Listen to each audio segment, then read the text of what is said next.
Shanti. Om Shanti. Om Shanti. Hello, my name is Toni Anderson, and I'm interested in meditation and the consciousness and learning more about our inner powers. I'm a student of the Brahma Kumaris World Spiritual University, which is a non-profit, non-governmental agency affiliated with the United Nations. The university has over 1,800 centers in 64 countries, and they teach RAJYOGA. And RAJYOGA is yoga of the mind, and it's the ability to bring to our everyday consciousness all these wonderful powers and qualities that we have within ourselves and somehow have gotten submerged down in the process of living. So I am very happy to have with me today Sister Denise, who is the director of the Los Angeles chapter of the Brahma Kumaris World Spiritual University, and I'd like her to tell us a little bit about what the university is doing and some of its functions. So. Hello, Toni. Thank you. Yes, the university offers lots of different kinds of classes, and the main aim behind the classes is to enable people to really understand what are the laws of spirituality, the laws that govern human behavior, human feelings, and extend out into even the circumstances that we human beings find ourselves in.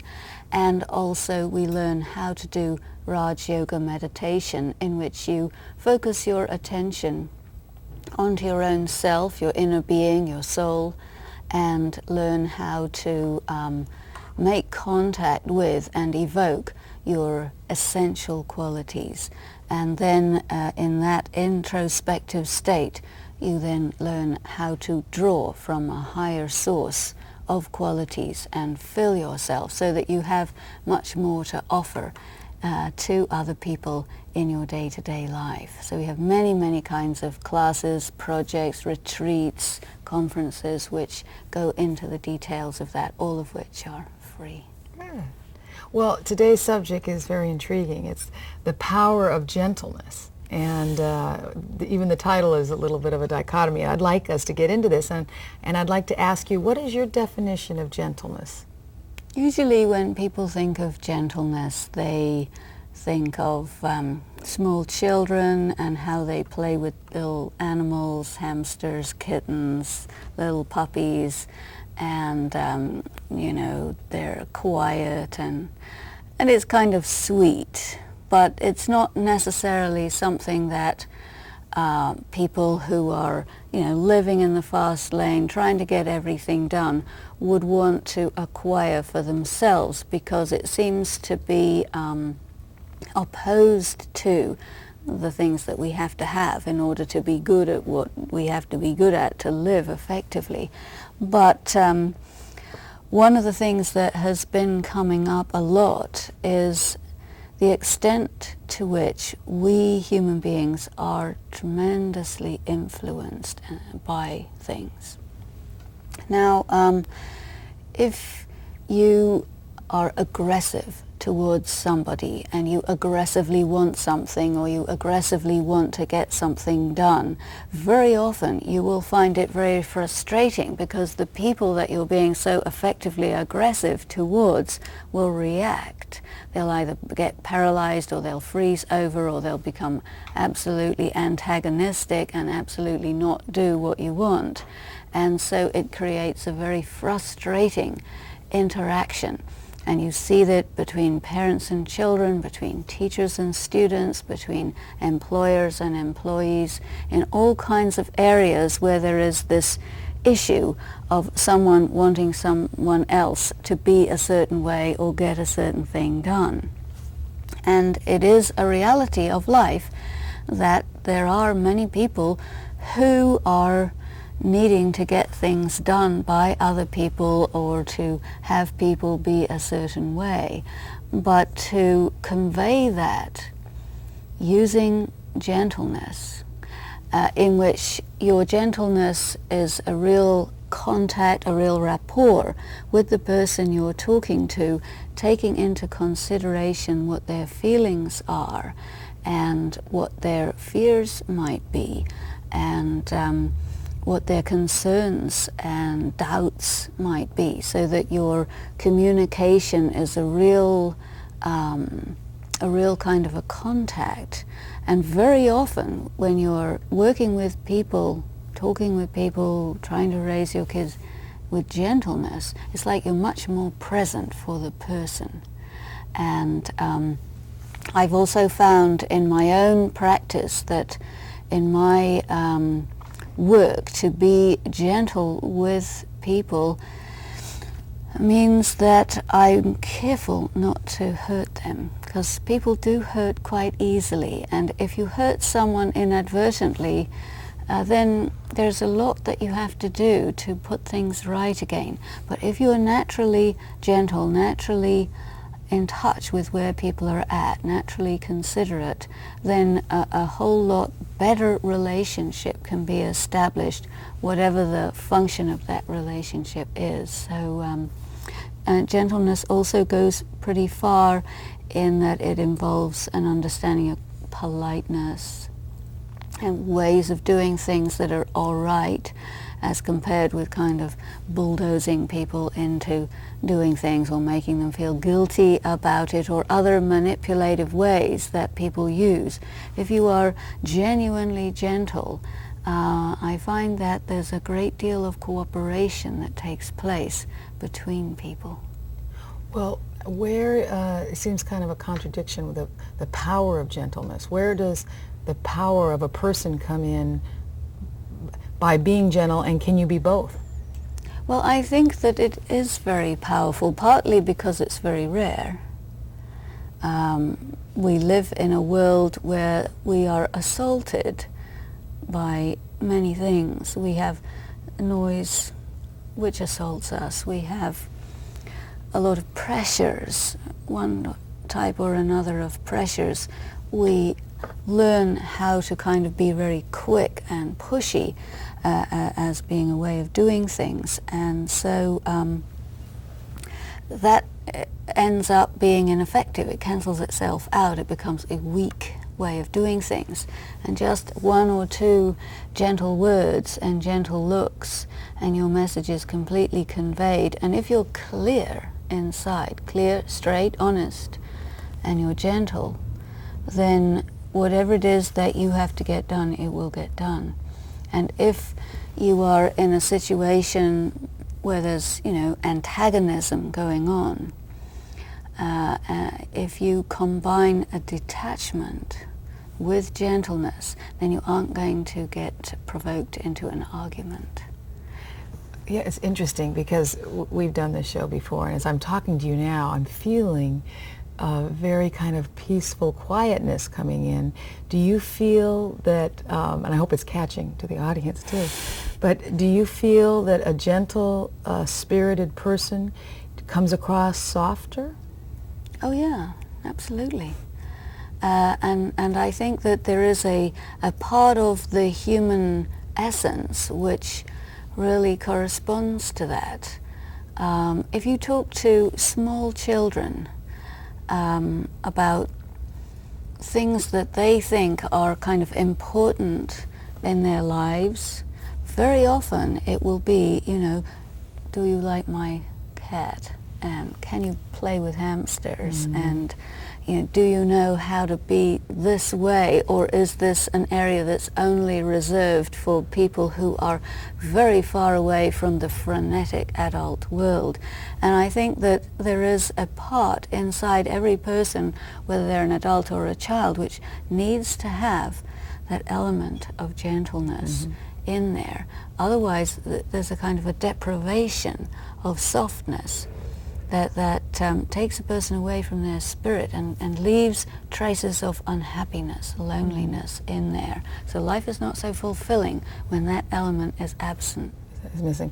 Well, it seems like being raised, this a gentleness seems to be kind of a woman thing. I mean, say you be gentle and the guy be tough, be strong, and come across. As we grow up and we're in a business situation, how do we transcend over to that part of being powerful and strong in meetings and in life and still have the gentle spirit? Well, very often when a person is believing that to be strong and powerful as much as possible is good, then very easily that person can be manipulated, and that person can be, pushed into an argumentation situation where they will lose their control over the game. Whereas a person who's gentle, they're more in a position where they can maintain their self-control and their alertness and awareness, and if there's something important that has to be brought out, they can do it in a non-invasive way and make sure that everybody listens. Sometimes, even if you're talking in a very gentle way, people will listen to you more than if you're being very forceful, in which people will naturally react against it. So I think that it has a great deal of effectiveness. Well, what's going on in the world today is scary, and we're safe talking here and experiencing this. But what about out there in the world? What's going on? The gentle spirit is not there. How do we bring that? Not necessarily. It depends on your vibration. You see, if you're in a vibration of quietness, gentleness, tranquility, purity, and you're in a riot, you aren't going to be caught by the contagion of terror that runs around there, but rather you're going to be able to spread a different atmosphere, and you're going to draw people toward yourself who actually resonate with that much more voluntarily. People get caught up in terror, negativity, whatever, but they don't like to be. They don't like it. Mm. And anything there around which speaks of stability, which gentleness does, is very, very attractive.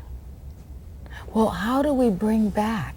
I mean, apparently, if we're talking about children, gentleness is an innate thing that we have, and somehow is not, during life, it's not there. We don't bring it out a lot. How do we bring back that gentleness if we all really have it inside? Well, we have to individually practice it, emerge it, apply it, research it, because when you research something and find out the incredible power that is contained in it and what can be done with it, then you're going to start using it and experimenting with it. And so I think that this is what we're beginning to do more and more. And in my experience, people pick it up quickly, easily. They like it better. It feels natural. Mm-hmm. And but you have to be personally very powerful, internally. Powerful in the sense that you can maintain who it is that you are, irrespective of external pulls, and maintain your gentleness, but you must have detachment. If you don't have detachment, you can't keep your gentleness, because wherever you get attached, it turns it around and it gets into an emotional involvement, and the gentleness is not possible to maintain when there's emotions going on. Well, what spiritual practices would we need to A, detach, and B, bring upon this gentleness in a consistent manner? Well, that would be the soul consciousness, because anyway, gentleness is a very fundamental attribute of the human soul, human spirit.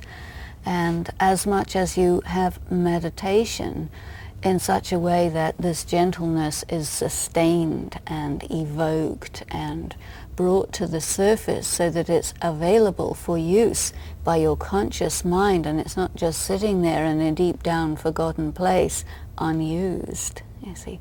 And as we bring it up and interact using that quality, so then it's out in the atmosphere. Otherwise we only have this negativity and forcefulness and fear and that whole thing in the atmosphere, and no alternatives. So it's up to us to bring in an alternative vibration in the atmosphere, which people pick up and they resonate with. And if you demonstrate how to be gentle, and you show that your gentleness is not making you weak, you're not ineffective, you're getting it done, but you don't have to be brutal. It's not required. And then people see that, then they pick it up. Well, how would we become soul conscious? Well, we need to know that this physical body is a vehicle that we function through. And we need to know that we have been pulled by our perceptions, which keep us in the material sense of perception, where everything that's tangible, that's what's real. And so we have to practice turning inside so that we get aware that there's an inner world that is also real but not tangible, and then you have the outer world which is real and tangible, and the two have to resonate with one another. If you're only experiencing the tangible outer world, then your inner world becomes, kind of loses its ability to function.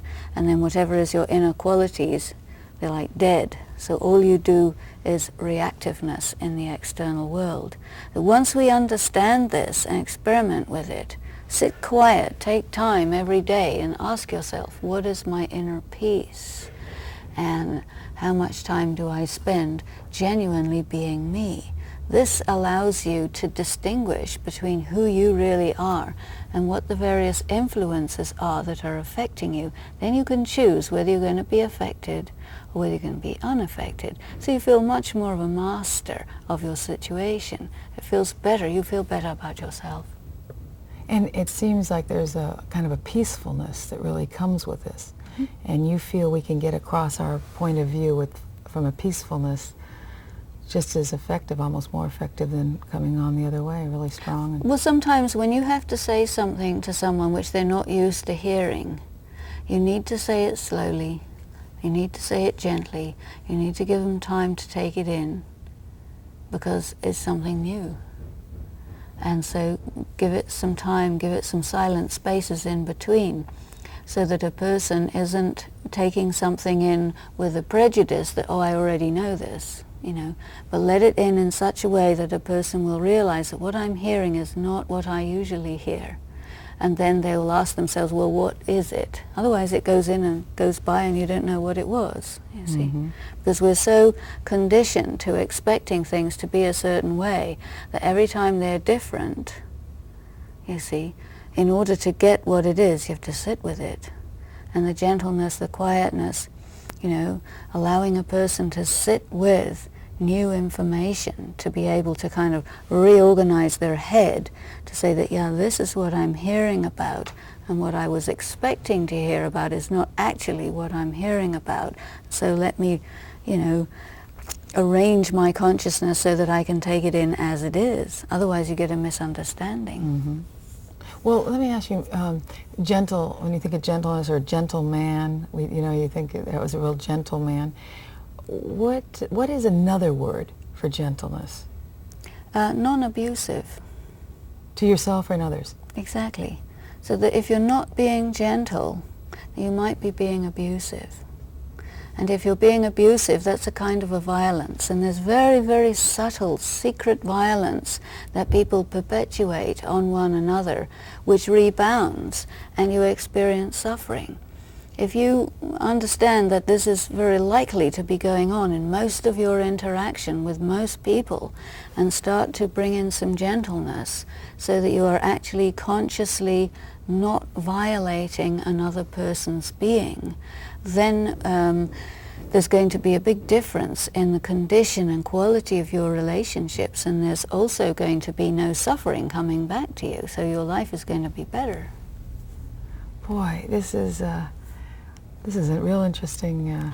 Sometimes how people say, oh, I'm depressed, Yeah. I'm Most people are miserable, I'm lonely, I don't have any friends. Well, probably, what did you do so that that's the result? You see, there must have been an awful lot of negative action, otherwise you could never be lonely, depressed, isolated, if you hadn't done something to produce that. Because that situation and circumstance of being lonely and depressed is a clear indication that you must have done a lot of damage, so that people didn't want to come and be with you. Right. and you must have created a lot of sorrow, so you feel depressed. You can't feel depressed just like that for nothing.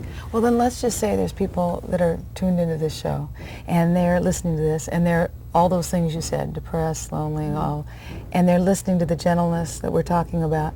What steps would they take to begin? Of course, the first step is to say, does this apply to me? And if you feel that there is anything like this that applies to yourself, and of course this applies to just about everybody, and you see, the difficulty is once you start going inside and once you start being quiet, you start to realize how unpleasant you have been to so many people, and it doesn't feel very good. So sometimes we just don't want to face that. So I think that one important step would be to just see that these things do apply to all of us, and then to be willing to go through the discomfort of admitting that to oneself, because that discomfort allows us to change in a natural way. And then also to take time, sit down, meditate, and evoke the quality. And then let the harshness and abusiveness and arrogant way in which we step on other people's faces and feelings, let us not do that anymore, because it's not suitable for our dignity as human beings. And I imagine that coming across this way settles you more. I mean, I imagine that's a very settling, nice feeling. Well, it is, and of course you don't use nearly as much energy, so it's a tremendous conservation of personal energy. Yeah. Otherwise you get tired just by doing one or two little things. Well, the power of gentleness is really, it's a powerful. subtle power. Yeah. It's a nice. That's a nice experience. What do you think keeps us really from being gentle? Fear and habit. And a lot of us are trained to be mean and make it look good, you know. And then to undo that, that's work. Yeah. But nobody, I don't think people respond to meanness at all. I mean, nobody... Well, they react, you see. Yeah, they react. But if you come gently, I mean, people might be suspicious because it is known that you can get around people with a certain kind of seductiveness, but that's different. So you have to be able to distinguish between a genuine gentleness and this seduction, which is just as cruel as the, you know, forcefulness. So you need a good, sharp intellect to tell the difference. To tell the difference. Yeah, but you can, especially if you're straight, you know. If you're straight, you would be able to tell the difference. If you're not straight, it'd be very difficult. Boy, interesting show. Oh, you know, as I'm sitting here, we've been doing this show for quite a while, I feel, talking to Sister Denise, I feel real closely what she's talking about, because I feel what's going on in the world today. We need to get back to our gentle spirit. And we're going to be closing in an open eye meditation. And if you're out there and you're searching for something in your life that you feel is missing, the center, there'll be a phone number at the end. There's a number for the center. The first time I went to the center, I walked in and this peacefulness just overtook me. It was just a wonderful experience, and we meditated, and then there's classes, and as she said, everything is free of charge. It was a wonderful feeling. So if you're lacking and you're looking for something in your life, please call the number and they'll give you all the information you need, and I think it'll be something that'll be very positive and wonderful in your life. And so thank you for joining us, and we look forward to having you again soon, joining us, and Sister Denise, and we're now going to have her close in an open eye meditation. So first of all, just allow the self to become quiet within.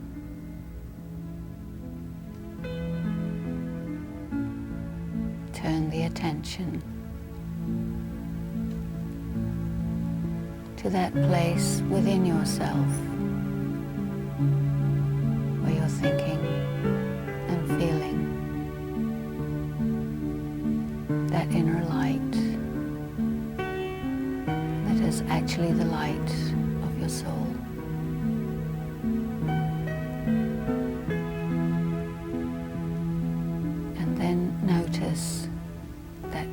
quality within of gentleness.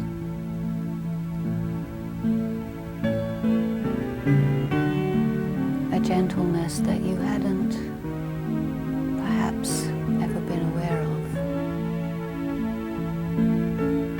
But it really takes going deep within to feel that. Touch that place within. So soft, so quiet.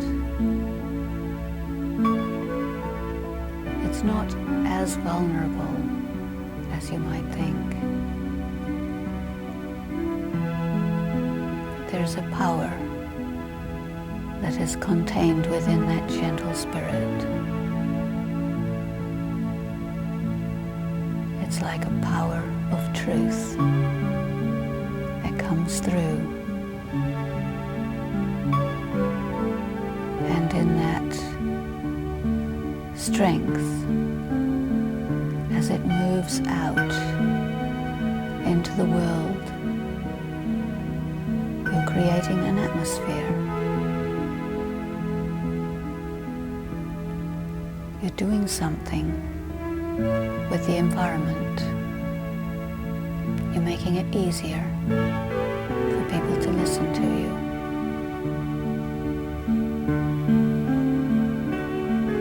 And as you make a close contact with other people, you feel confident that your level of communication is so much deeper and so much more complete.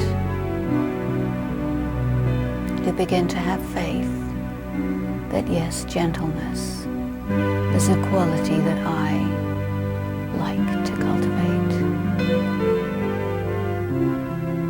Feeling it, savoring it, you then possess it.